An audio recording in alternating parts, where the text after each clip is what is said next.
Banking Coal by Jean Toomer, up for discussion after a quick reading. Banking Coal. Whoever it was who brought the first wood and coal to start the fire did his part well.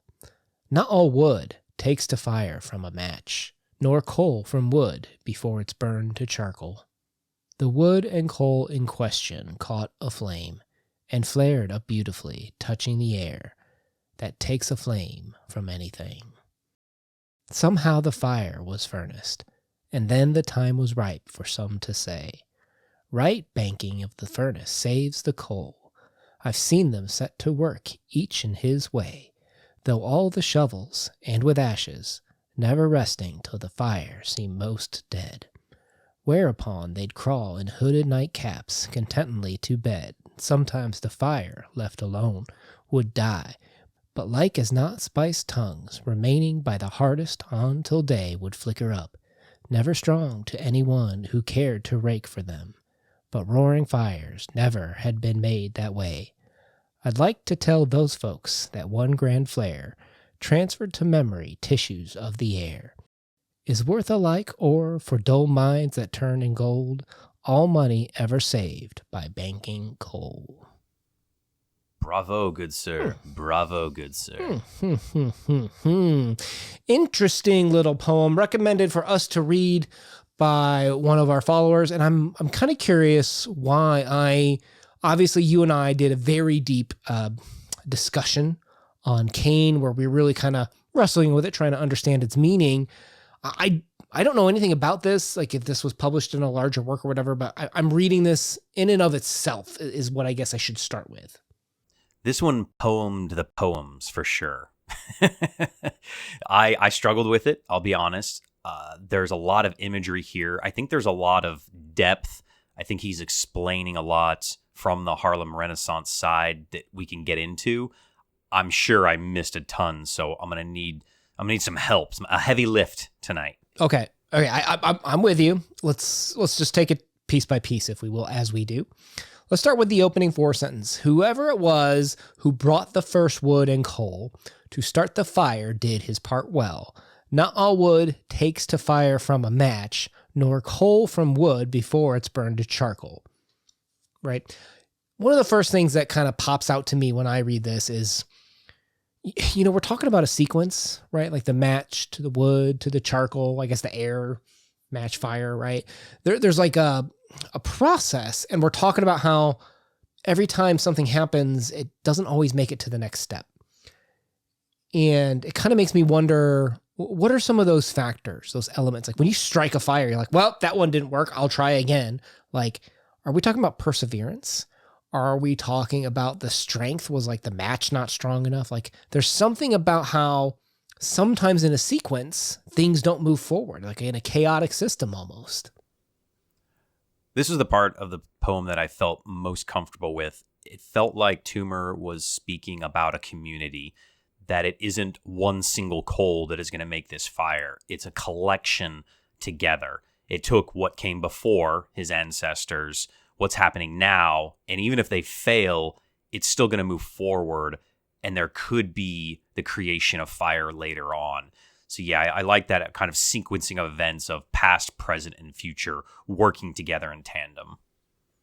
I would add on to what that says, what you just said there, because we don't know who started the fire, right? We keep it going. Here's the things we have to do to keep it going.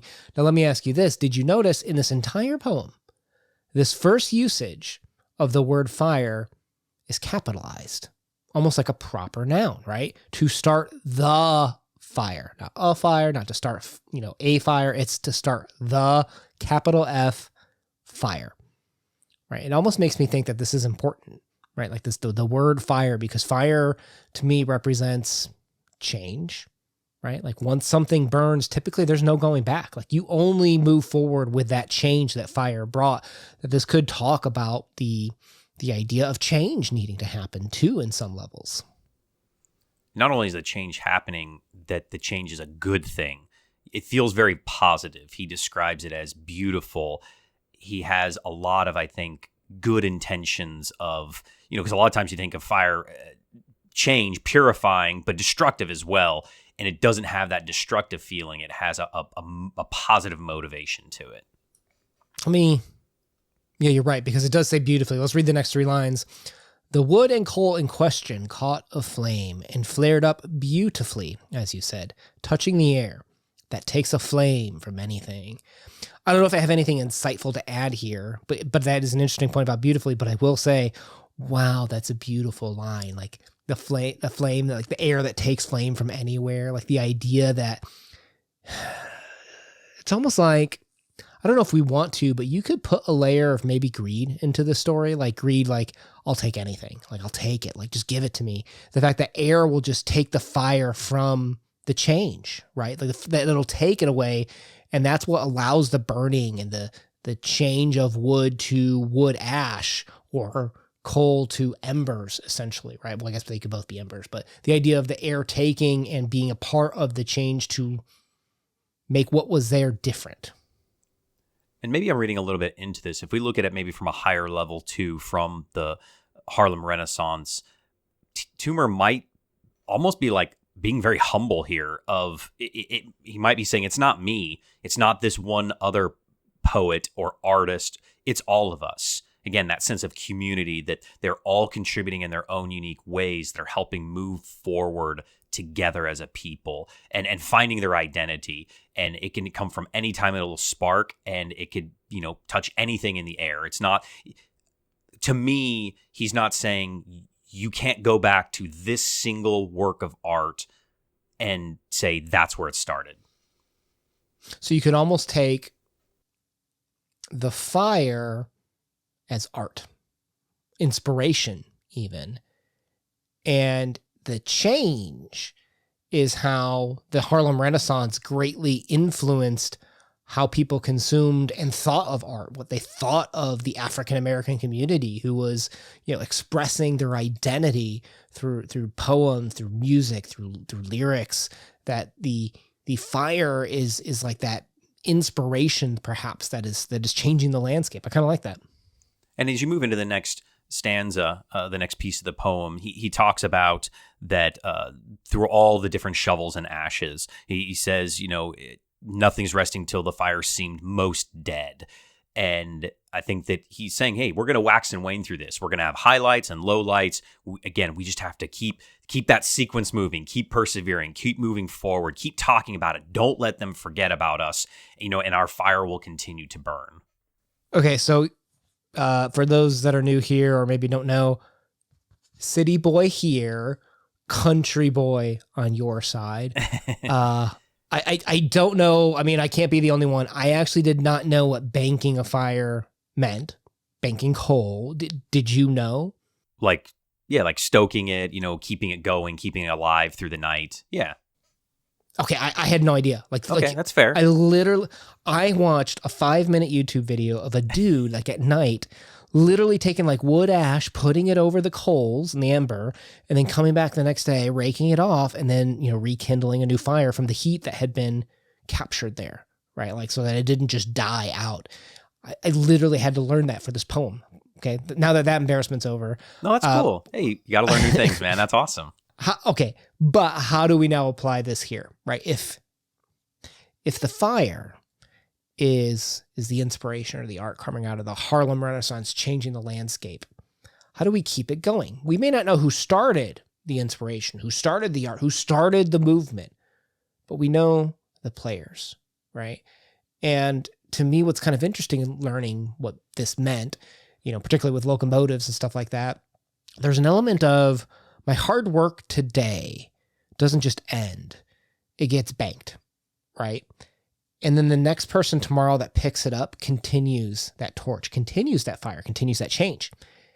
And I think you and I have done enough talking about literature through the time, right? Which I think is very on the nose here, but you could even take it if we go to the music route, about how the influences of specific artists take and influence the next generation.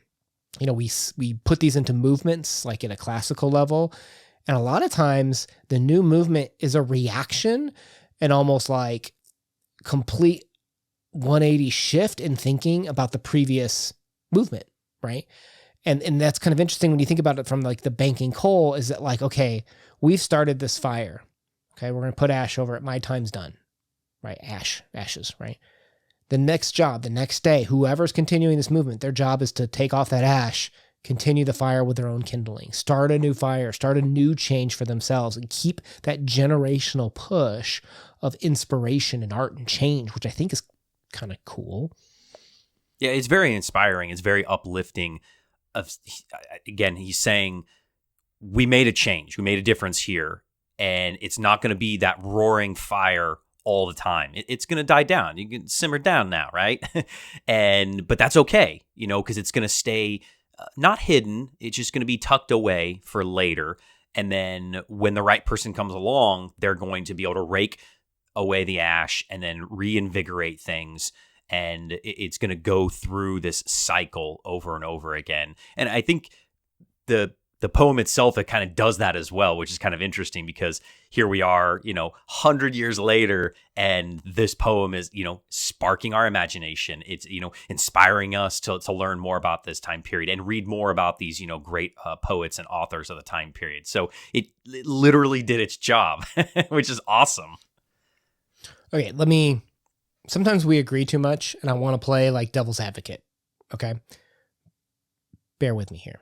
So you talked about, though all the shovels and with ashes, never resting till the fire seemed most dead. You could take that positive like we just did.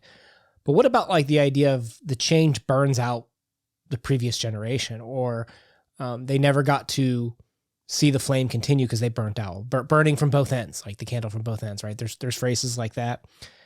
You could almost read this next little part a little more negative, I think, to play devil's advocate. Whereupon they'd crawl in hooded nightcaps contently to bed. Sometimes the fire left alone would die, but like as not spiced tongues remaining by the hardest until day would flicker up, never strong to anyone who cared for them. So it's almost like you could put all of your effort and desire into creating the flame, but the air, you're never going to use up the air. Right? The air will always just take up fire. And as soon as your fire's done burning and you're that coal that's burnt out and lost and forgotten, the air's moved on to the next fire. It doesn't care about you anymore. In fact, even banking coal, like when you cover the ash, like it's covering airflow from hitting that smoldering heat, right? So I think there's almost like a struggle aspect to this too, where we can look at it as people who have suffered or tried and their inspiration was smothered by the overwhelming force of the air that you could never muster up enough strength to possibly overcome. I think there's a negative way of looking at that too. I don't think a negative thing is necessarily a bad thing, though, here. He's pointing out that we're taking 2 steps forward right now, and there might be a step back later, and that's okay. And as you get towards the end of the poem, when he says it is worth alike, or for dull minds that turn in gold, that there are going to be new inspirations that come forward in time, and that great people will rise up to great occasions. But there might not always be that adversary for these people to fight against, so to speak. There may not be anything of their time that they have to deal with. And, but it'll sit. And then when there is greatness needed, those great people rise. It always brings me back to one of my favorite movies of all time, It's a Wonderful Life, right? Like Mr. Potter, obviously named after the Potterville, right? There's always that person that will make money off of someone else's grief, off someone else's suffering, off of someone else's back even, right? So when we say is worth alike, or for dull minds that turn in gold, all money ever saved by banking coal, who is it that's saving the money? Is it the person that's dying for the art, dying for the change, or is it the people that make money off the backs too? Like, I think there's a Mr. Potter's view of this as well. Yeah, I could see that. It's not perfect, and I think that Toomer understands that, right? He gets it. He's realistic. I think that's what yes, I think, quote, negative way of looking at it is one thing, but I would also say it's a realistic way of looking at everything, that not everybody is going to be, quote, a superhero in this. There are just going to be normal people. I think it's a haunting lyrical beauty to it, right? Like there's something enjoyable even about this. I wonder, I don't know when this was published. Was this post World War One? I didn't look up the date. I don't know. Okay. Well, it would just be interesting to know, too, does this have to do with the American disillusionment that's happening at this point in time, right? Because, if we're going to talk about the greed and the making money off of people's backs, stuff like that is something that could be further explored if we had done our research. Well, it looks like we were poor students this time, so we'll have some homework to do. And we'll have to figure it out later. But, I mean, it's definitely in that time frame-ish. Just from the style of writing, you can tell that it's got to be right around World War One. Let's just leave that one out there for our audience to follow up on if they feel if we've timelined that one correctly. Well, with that said, please like, subscribe, leave your comments down below. Leave us a little fire emoji for the YouTube algorithm. It helps us out. And as always, thank you for spending time with us. Peace. Peace.